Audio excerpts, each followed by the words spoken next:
Buenas tardes a todos ustedes. Estoy muy contento de tener esta oportunidad de hablar directamente con ustedes en español y de expresar mi gratitud personal y la gratitud de toda la iglesia por todo lo que hacen para los jóvenes de nuestra región. Hermanos y hermanas, como seguramente ya saben, llevo mucho tiempo hablando de una presentación inteligente de la fe. Lo hago no solo porque amo la teología y la filosofía, sino porque soy un evangelista interesado en las razones por las cuales la gente deja la fe y cómo conseguimos que regresen. Y una y otra vez, los jóvenes nos dicen en las encuestas que han dejado la religión porque no creen en nuestras doctrinas. Lo expresaron de otra manera. Nunca recibieron respuesta a sus preguntas. Por favor, no me malinterpreten. No estoy diciendo ni por un momento que toda nuestra instrucción y formación deba reducirse a lo académico, de ningún modo. Creo que la oración, las experiencias de retiro, el sentido de comunidad, la liturgia, hacer las obras de justicia a favor de los pobres, todo eso contribuye enormemente a la formación espiritual de nuestros jóvenes. Y de hecho, las encuestas muestran que incluso muchos católicos que se han desafiliado siguen diciendo que recuerdan con cariño la belleza, la espiritualidad y el compromiso social de la iglesia. Todo esto es verdad. Sin embargo, creo que en lo que respecta a la instrucción intelectual, tenemos que subir varios escalones. Durante los últimos 3 años, he participado 2 veces en Reddit AMA. Reddit es uno de los sitios web más populares del mundo. Un lugar donde las opiniones se pueden compartir y debatir. Y la sigla AMA, Ask Me Anything, significa pregúntenme lo que quieran. El público de Reddit es en su mayoría hombres jóvenes, un grupo al que la iglesia tiene dificultades para llegar. Después de haber analizado las decenas de miles de comentarios, argumentos y observaciones en Reddit, puedo discernir con bastante facilidad las principales preguntas que tienen estos jóvenes. En primer lugar, la existencia de Dios. Segundo, el problema del mal o el sufrimiento. En tercer lugar, la afirmación de que el cristianismo es la religión correcta. Las 3 preguntas principales.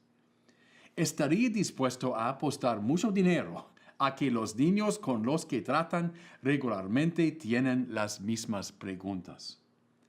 Entonces, lo que me gustaría hacer en el poco tiempo que tenemos es decir algo sencillo, pero espero esclarecedor sobre estos 3 temas. Existencia de Dios. Una y otra vez, los jóvenes me desafiaron en Reddit a probar la existencia de Dios. Muéstrame que hay un Dios. La respuesta que recibieron en su formación religiosa, bueno, solo créelo, ciertamente no lo satisfizo. Me sorprendió que casi nadie hiciera referencia a ninguno de los muchos argumentos famosos a favor de la existencia de Dios que han ofrecido los creyentes a lo largo de los siglos. Era como si nunca los hubieran escuchado, y eso es trágico. Puedo compartir con ustedes 2 enfoques. Cada uno de ellos toma como punto de partida un valor que los jóvenes tienden a reverenciar. En el primer caso, la ciencia, y en el segundo, la pasión por la justicia. Mis años de diálogo con los jóvenes, especialmente los más escépticos desde el punto de vista religioso, me han convencido de que aman y confían en la ciencia. Y no los culpo. Las ciencias se basan en la observación empírica, el lenguaje científico es claro, el método científico es confiable, los resultados científicos son comprobables. Y todo ello ha contribuido a una expansión extraordinaria de nuestro conocimiento del universo y ha producido tecnología que ha mejorado la vida de innumerables formas.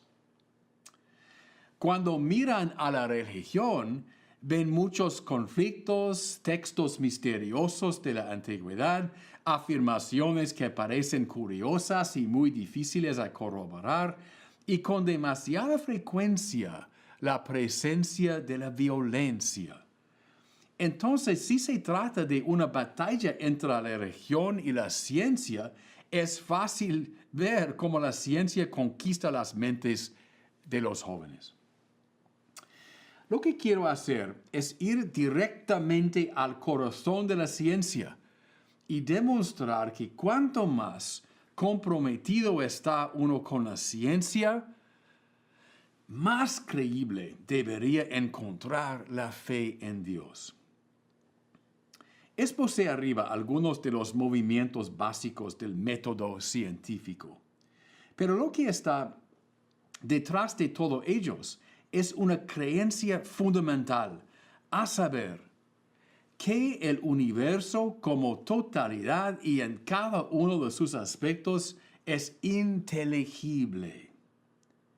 Eso simplemente significa que se puede entender, tiene una forma racional, ya sea que uno sea biólogo, o químico, o físico, o psicólogo, está asumiendo que la parte de la realidad que considera tiene un patrón que puede ser conocido. Si el universo fuera simplemente informe y caótico, no satisfaría el anhelo de la mente inquisitiva. ¿No es interesante que el universo material puede describirse adecuadamente solo con las formas más complejas de las matemáticas? Bien, ¿cuál es la mejor manera de explicar esta inteligibilidad universal tan compleja? Joseph Ratzinger, el Papa Benedicto, dijo que la mejor manera de explicar la inteligibilidad objetiva es recurriendo a una gran inteligencia creativa. Y no nos dice la Biblia, en el principio era la palabra y que todas las cosas se hicieron a través de esta palabra. Y nos enseña que los cielos proclaman la gloria de Dios y de las cosas visibles del mundo conocemos las cosas invisibles de Dios. De hecho, no es de extrañar que las ciencias físicas surgieran precisamente de las universidades cristianas de Europa, porque la doctrina de la creación es la condición para la posibilidad de las ciencias. Una buena pregunta para alguien que ama las ciencias es esta: ¿de dónde crees que vienen las leyes de la naturaleza? El segundo enfoque es desde el punto de vista de la moralidad. Ahora bien, es cierto que la mayoría de los jóvenes se sienten incómodos con la moral sexual de la iglesia, por lo que no recomiendo comenzar por ahí. Pero son casi universalmente apasionados por la justicia social. Saben que la injusticia, el maltrato de los pobres y la opresión de un grupo por otro están objetivamente mal. Si alguien sugiere que la esclavitud, el genocidio, el racismo o el abuso sexual de niños podrían estar bien bajo ciertas circunstancias, o que estos son solo asuntos de opinión subjetiva, ciertamente se opondrían. No, estoy seguro de que dirían que estos comportamientos están mal, te guste o no, mal, incluso si todo el mundo dijera que tenía razón.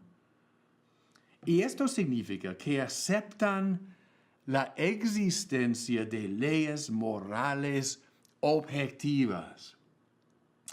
Y así como ocurre con las leyes físicas, la pregunta naturalmente se presenta: ¿de dónde vienen? Si dices que provienen del proceso evolutivo o de la conciencia privada o de las convenciones sociales, vuelves a caer en el subjetivismo o el relativismo. Debería admitir que puede haber circunstancias bajo las cuales estas cosas estén permitidas. La única respuesta finalmente satisfactoria es que las leyes morales objetivas indican la existencia de un legislador moral. Los mandatos y obligaciones morales objetivos implican la existencia de un comandante moral, y no nos sitúa nuestra conciencia en presencia precisamente de esta persona. ¿Por qué cuando hacemos algo mal nos sentimos avergonzados? ¿Por qué hablamos de la conciencia como una voz y no solo como un sentimiento u una intuición? La segunda pregunta que los jóvenes de Reddit plantearon con mayor frecuencia se refería al problema del mal y el sufrimiento. En una palabra, si existe un Dios todo bueno, omnisciente y todopoderoso, ¿cómo podría haber tanta maldad en el mundo? Ni siquiera tenemos que evocar el holocausto, la peste negra o los bombardeos atómicos. Si un niño inocente muere de leucemia, la conclusión que sacan es que Dios no puede existir. La primera observación que debemos hacer es que este siempre ha sido un argumento sólido.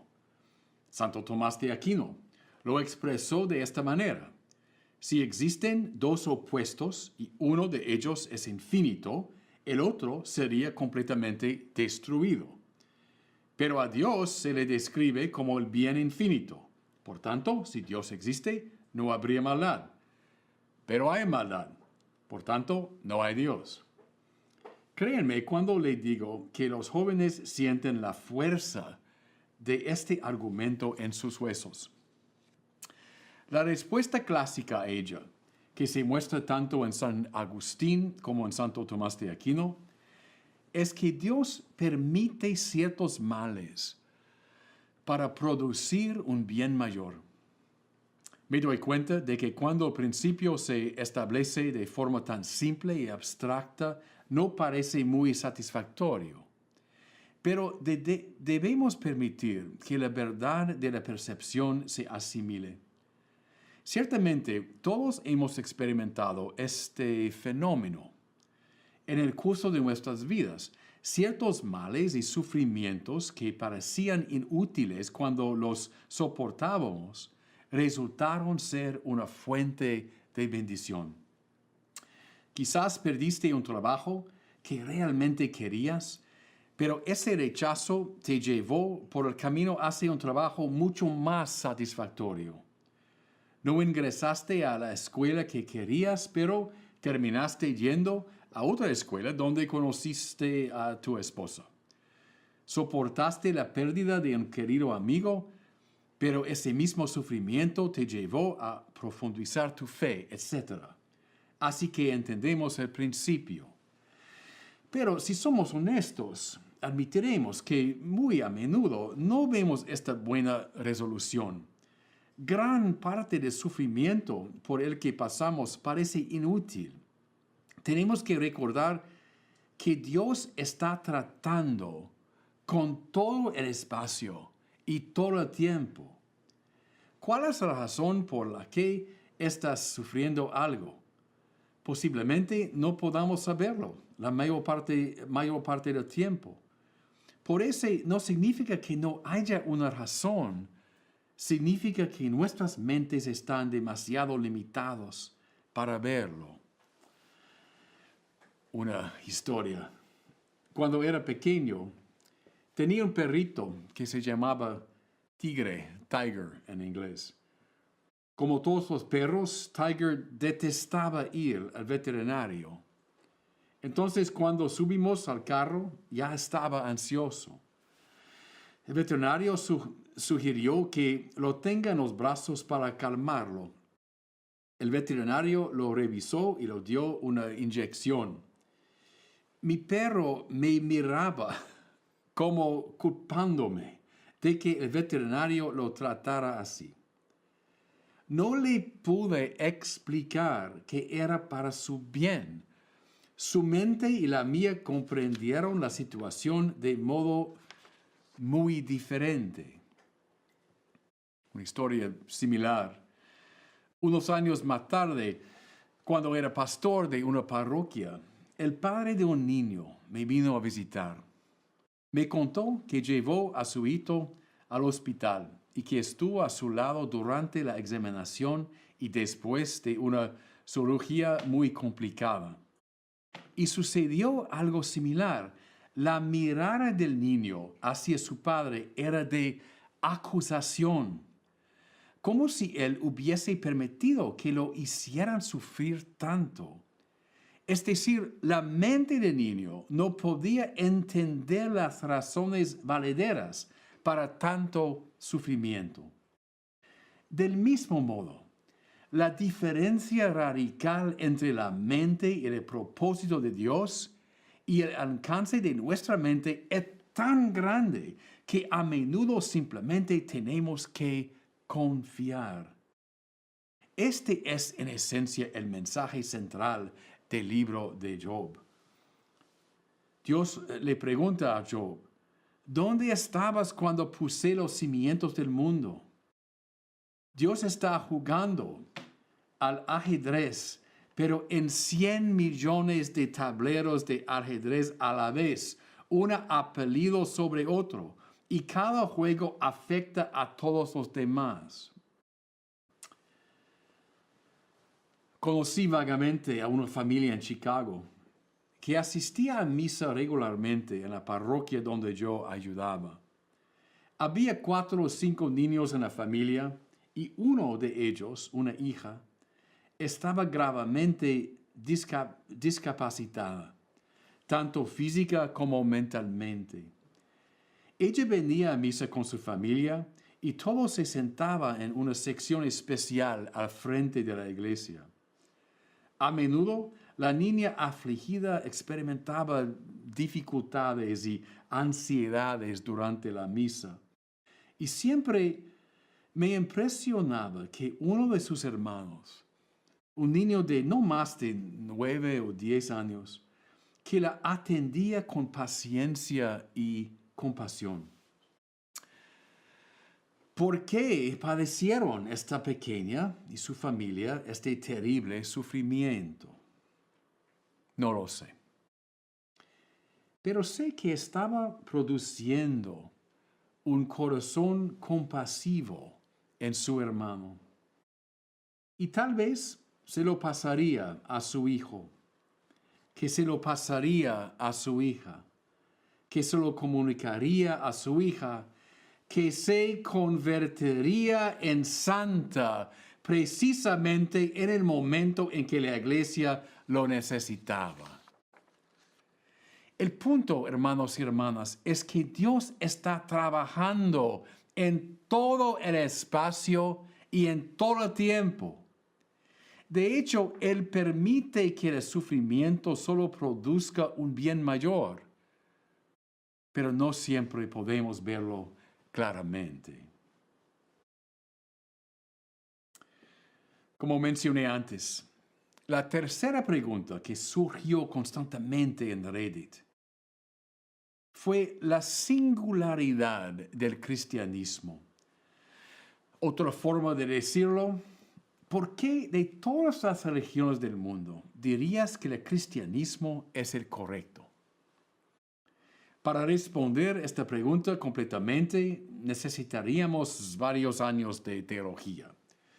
Lo que quiero intentar hacer en esta breve presentación es algo un poco más modesto, es decir, mostrar algunos puntos de demarcación entre el cristianismo y las otras grandes religiones. Algunas formas en las que el cristiano realmente se destaca como algo excepcionalmente maravilloso. Sin embargo, es de suma importancia observar primero que, efectivamente, hay muchas correspondencias entre el cristianismo y las otras grandes religiones del mundo. Hay, como dijo el Vaticano II, muchos puntos de luz en el budismo, el hinduismo, el islam, el judaísmo, etc. Así que nunca se trata de una simple bien y mal. Los cristianos católicos tenemos una plenitud de verdad sobre Dios que no se encuentra en las otras religiones. Pero esto no significa que los demás sean simplemente erróneas y corruptas.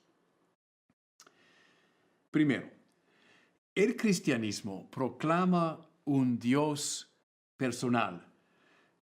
Esto puede parecer bastante obvio, pero simplemente no es el caso de que todas las religiones o filosofías declaren un Dios personal. Con frecuencia, Dios es un término que se usa para la naturaleza misma o para una fuerza impersonal que atraviesa todas las cosas, o una primera causa que es indiferente al mundo. Proclamamos en el cristianismo un Dios que es una persona dotado de mente, voluntad, libertad y propósito, un Dios que nos conoce, nos ama y nos llama a la misión. Relativamente, el cristianismo no es una espiritualidad de nuestra búsqueda de Dios. Hay muchas religiones y filosofías que sostienen que Dios es una fuerza allá, arriba o afuera, y que tenemos que abrirnos camino hacia Dios por medio de ciertas disciplinas. Pero el cristianismo no se trata principalmente de nuestra búsqueda de Dios, sino de que Dios nos busca a nosotros.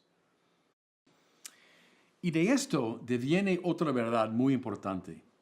El cristianismo es una religión de gracia, no una religión del karma. Según una visión kármica, cualquier injusticia debe enfrentarse con una respuesta, una corrección. Pero el Dios de la Biblia nos ama antes de que hayamos hecho algo para merecer ese amor. Y nos ama incluso después de que hayamos desobedecido sus leyes. Finalmente, el cristianismo es una religión de encarnación. En el corazón de la fe cristiana está la convicción de que Dios se ha convertido en uno de nosotros, que el Verbo se ha hecho carne. La gran inteligencia que gobierna el universo y el gran legislador que sustenta la ley moral ha entrado personalmente en nuestro mundo, convirtiéndose en hombre. Y de aquí se desprende uno de los principios más importantes de la teología cristiana. En latín, Deus fit homo ut homo fieret Deus. Dios se hizo hombre para que el hombre se convirtiera en Dios. Esto significa que el objetivo de la vida cristiana no es solo la rectitud moral o la iluminación espiritual, sino la divinización. No hay, hermanos y hermanas, no hay mayor humanismo en ninguna otra religión o filosofía. Como conclusión, espero que esta presentación les ayude a responder a las preguntas típicas de los jóvenes. Y otra vez quiero agradecerles por su dedicación, su compromiso a las jóvenes de nuestra región. Que Dios los bendiga. Gracias.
fractured, fading nights. We chased the ghosts of summer through streets of neon glow. But autumn winds blew colder and whispered, let it go. Raindrops fall on concrete streets, reflecting city lights. Each drop a shattered mirror of our fractured, fading nights. We chased the ghosts of summer through streets of neon glow. But autumn winds blew colder and whispered, let it go. Now echoes of your laughter haunt the corners of my mind.